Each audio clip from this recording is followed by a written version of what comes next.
Bonjour à tous. Alors là on va faire la visite d'une ruche dans laquelle on a une colonie d'abeilles noires. J'ai déjà fait la visite de printemps. Manque de bol, l'enregistrement n'a pas fonctionné. Donc on va juste regarder 15 jours après ce qu'il en est. Là on vient de traverser un petit passage froid. Dans des régions on a battu les records de froid pour cette période. Ici dans le Var, on a eu aussi du froid, beaucoup de Mistral. Ce n'est pas un temps pour sortir les abeilles, les rayons des ruches, mais en tout cas, voilà, les filles apparemment ont continué à butiner. Voilà, allez, on va voir un petit peu ce qu'il en est à l'intérieur. Vous voyez, donc j'ai réduit l'entrée. On a une petite colonie pour le moment. Et je voudrais pas trop qu'on ait du pillage. C'est une période de l'année où on peut avoir du pillage.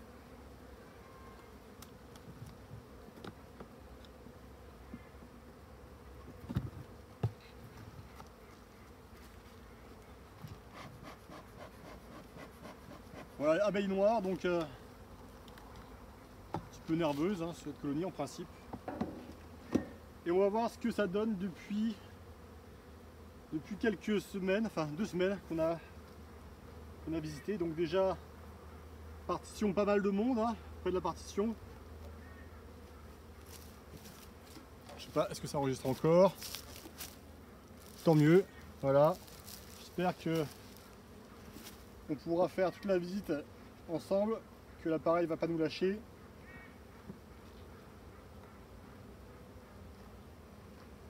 Qu'est-ce qu'on a là?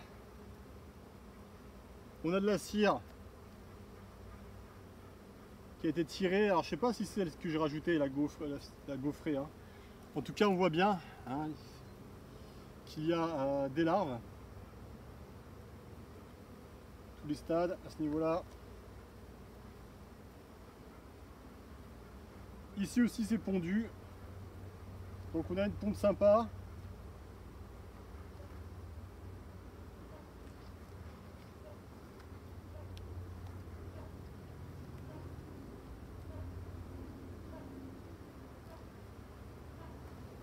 Là on a un beau couvain. Alors je sais pas si la reine est marquée sur cette colonie. C'est une reine de l'année dernière que j'ai trouvée chez un apiculteur des Bouches-du-Rhône.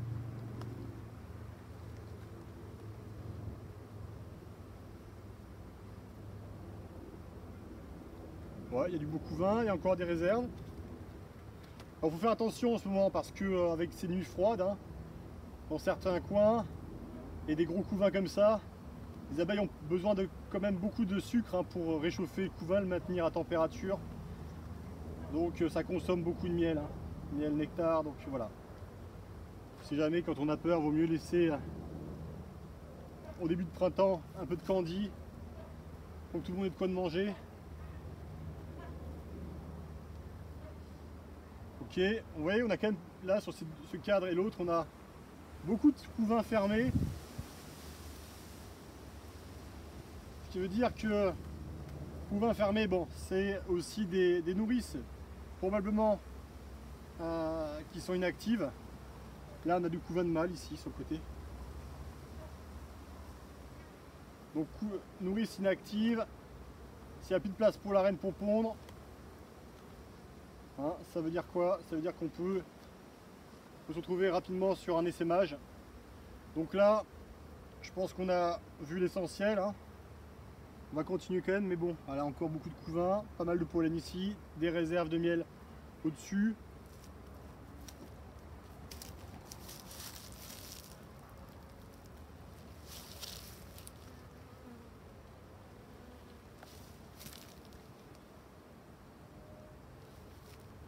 Alors c'est quand même mieux de laisser Là je vous l'avance, mais c'est vrai que c'est quand même mieux de laisser les cadres au-dessus de la ruche. On sait jamais si on a la reine et qu'on fait une bêtise, faut pas que ça se retrouve par terre. Ok.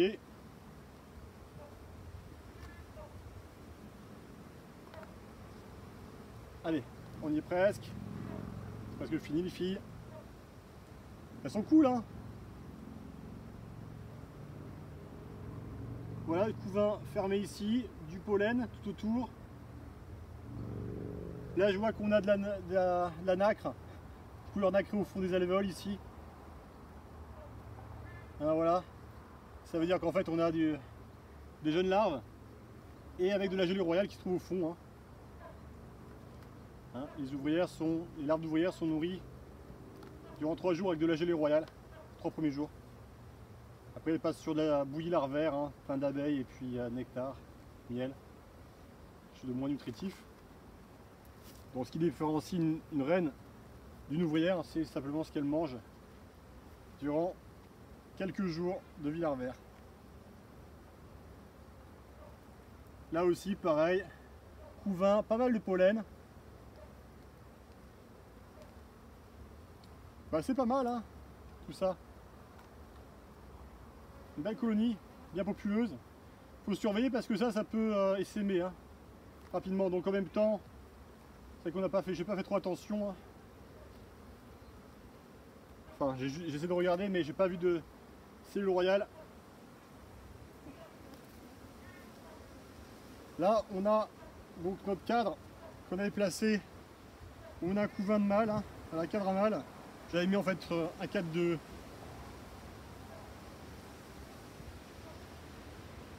hausse, et puis en dessous elles ont construit tout en mâle pratiquement. Bon, ça doit peut-être le coup de... On va voir ce qu'il en est là.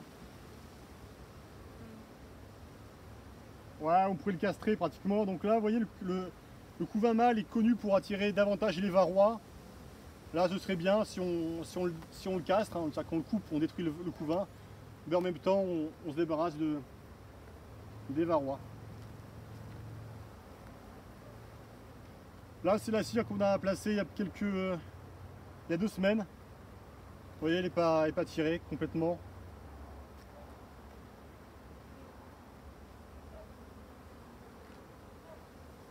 Donc ça vaut pas le coup encore de mettre de la cire.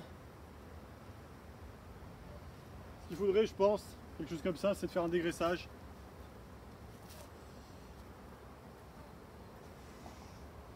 Bon, on va quand même en mettre une pour pas être surpris.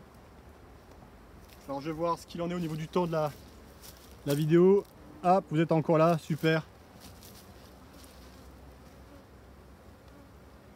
Là, ça bat le rappel, tout ça. Elles sont un petit peu embêtées. Bon, écoutez, ce que je vais faire, c'est que je vais placer une cire gaufrée à côté ici, pour qu'elle fasse connaissance avec. Et à la prochaine visite, hein, on la placera de l'autre côté. Voilà, bon, on n'a pas vu la reine. On a vu par contre qu'il y avait de la ponte, il y avait des jeunes larves. Donc c'est qu'elle est là. Si je ne l'ai pas écrasée aujourd'hui, c'est bon. Ah, parce qu'à chaque fois qu'on ouvre, bien sûr, on prend des risques. Voilà pour cette colonie sympa. Je pense que c'est sur le bon chemin. Donc peut-être que cette année, elle, on va la diviser pour augmenter un peu le cheptel d'abeilles noires. Voilà, bah, écoutez, j'espère que ça vous a plu. Hein, et puis je vous souhaite une bonne journée. À bientôt.